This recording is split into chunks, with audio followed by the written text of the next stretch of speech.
চাপৰৰ হৰ্ডেমাৰাত মাৰণাস্ত্ৰ উদ্ধাৰৰ পিছতে গাঁৱৰ ৰাইজ ওলাই আহিল আব্দুল বাৰেকৰ পৰিয়ালৰ বিৰুদ্ধে।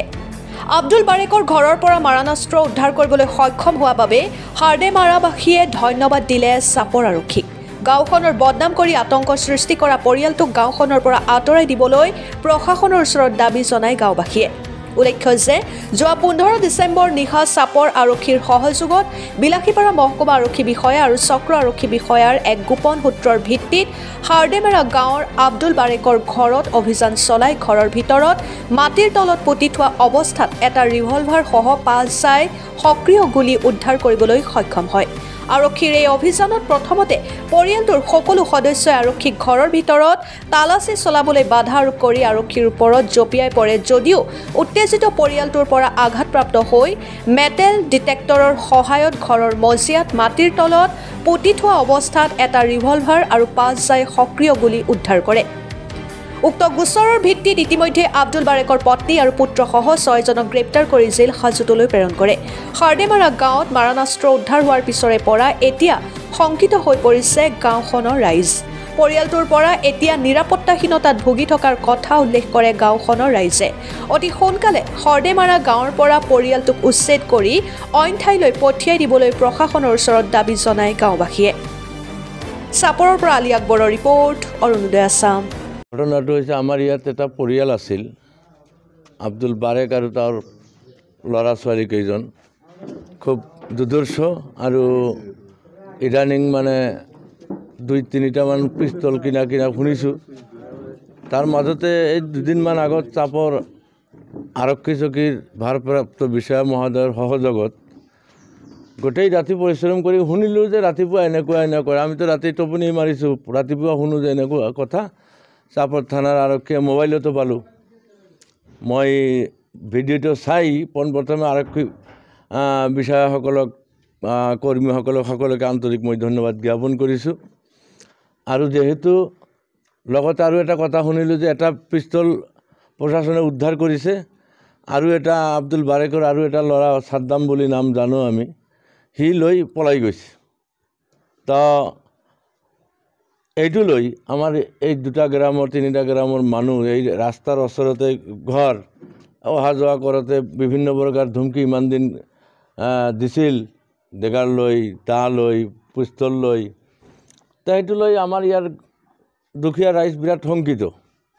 সেইকাৰণে আমি প্ৰশাসনক অনুৰোধ জনাব খুজিছোঁ যাতে এইটো পৰিয়াল ইয়াৰ পৰা আঁতৰাই বেলেগ ঠাইত দিয়াৰ ব্যৱস্থা কৰে। আৰু যেহেতু এটা পিস্তল উদ্ধাৰ কৰিছে আৰু এটা পিস্তল আছে, সেইটো যাতে উদ্ধাৰ কৰে তাৰ কাৰণে প্ৰশাসনৰ ওচৰত অনুৰোধ জনাইছোঁ। আৰু এই যে আমি ৰাইজে নিৰাপত্তাহীনতা ভোগ কৰিছোঁ, এইটো লৈ আমি ৰাইজ বহিছোঁ, 2-3 গ্ৰামৰ ৰাইজ ইয়াত আহিছে। সকলোৱে নিশ্চয় আপোনালোকে তেওঁলোকৰ কথা শুনিলে, ৰাইজৰ কথা শুনিলে, সকলোৱে মানে আতংক হয় যে এনেকুৱা পৰিয়ালটো আমি ভাৰত স্বাধীন হোৱাৰ পিছত অন্ততঃপক্ষে আমাৰ এই অঞ্চলত এটা ডেগাৰৱালা মানুহ নাই, তাত পিস্তল আহি পালে এটাও নহয় 2-3টাকৈ। এইটো লৈ সকলো ৰাইজ শংকিত। আপুনি চাব ৰাতি আগত কেনেকৈ ফুৰিছিল, এই কিছুদিনৰ পৰা মানুহ ৰাতি ইয়াত নুফুৰে, ল'ৰা ছোৱালী ভয়তে সন্ধিয়াতে ঘৰত সোমাই পৰে, এনেকুৱা এটা পৰিৱেশ হৈছে। এতিয়া সেই পৰিৱেশৰ পৰা যাতে প্ৰশাসনে আমাক সহায় কৰি এইটো পৰিয়ালৰ এটা ইয়াৰ পৰা এটা মানে আঁতৰাই দি ধুনীয়া এটা পৰিৱেশৰ ব্যৱস্থা কৰে, এইকাৰণে আজি আমি বহিছিলোঁ, আলোচনা কৰি এইটো সিদ্ধান্ত লৈছোঁ। আৰু আমি এই কথাবিলাক আপোনালোকৰ জৰিয়তে হওক আমি লিখা মিলা কৰি হয়তো প্ৰশাসনক আমি জনাম আৰু অনুৰোধ কৰিম। ঠাইখিনি হ'ল হৰ্ডেমাৰা জালিগুৰাৰ মাজত। এইটো হৰ্ডেমাৰাও কোৱা যায়, জালিগুৰাও কোৱা যায়, মাজত। এই আৰু এনেকুৱা পৰিয়াল যদি থাকে তাৰ ওচৰেদি 4 লাইন গৈছে। ভৱিষ্যতে ইয়াত বাছ ডকাতি অমুক তমুক এইবিলাক ঘটনা যে সংঘটিত হ'ব, সেইটোও মানে আমি অনুমান কৰিব পাৰোঁ যদি এই পৰিয়ালটো থাকে, এনেকুৱা ল'ৰা বা এনেকুৱা পৰিয়াল যদি থাকে। গতিকে সেইফালে দিও মানে এইটো পৰিয়াল ইয়াৰ পৰা আঁতৰাটো খুব প্ৰয়োজন। আৰক্ষী বিষয়া প্ৰত্যেকটো আৰক্ষী চাপৰ থানাৰ অচি পৰ্যন্ত মাৰ খাইছে, এইটো মানে আমি লজ্জিত হৈছোঁ। এজন আমাৰ লোকাল প্ৰশাসক, তাৰপিছত তাৰ লগত আহিছিল যিবিলাক অফিচাৰ, এটা মহিলা অফিচাৰ আছে খুব ধুনীয়া, আমি ইমান ভাল পাওঁ, তাকো মাৰিছে ছোৱালীবিলাকে। এনেকুৱা তেনেহ'লে চিন্তা কৰক যে পুলিচক যদি তেওঁলোকে মাৰিব পাৰে, এই খুদগুৰা ৰাইজ সাধাৰণ পাব্লিক তাৰ তাৰ তাৰ তাৰ ওচৰত কি গতিকে এইটো মানে যে চৰম পৰ্যায়ৰ মানে উগ্ৰ পৰিয়াল সন্ত্ৰাসবাদী পৰিয়াল এইটো একদম পৰিচয় হৈছে এইটো আৰক্ষী প্ৰশাসনে নিজেও এইটো গম পাই গৈছে গতিকে ইয়াৰ বিহিত ব্যৱস্থা হ'বই লাগিব উদ্দেশ্যটো হ'ল যোৱা 15 তাৰিখৰ ৰবিবাৰ দিন আছিল ৰাতি আমাৰ এই হৰ্দমাৰা গাঁৱত তাৰ নামটো আব্দুল বাৰেক তেওঁৰ লগতে আমাৰ এই গাঁৱৰে তাৰ ভাই আত্মীয় স্বজনৰ ভিতৰত কাজিয়াটো আছিল সেই কাজিয়ালৈ সিহঁতৰ লগত মানে বহুদিনৰ পৰা কাজিয়া চলি আছে ইতিমধ্যে আমি গম পালোঁ তাত পুলিচ আহিছে পুলিচ আহি তাৰ ঘৰত ৰেড কৰিছে ৰেড কৰাৰ পিছত মাৰণাস্ত্ৰ পাইছে পিষ্টল পাইছে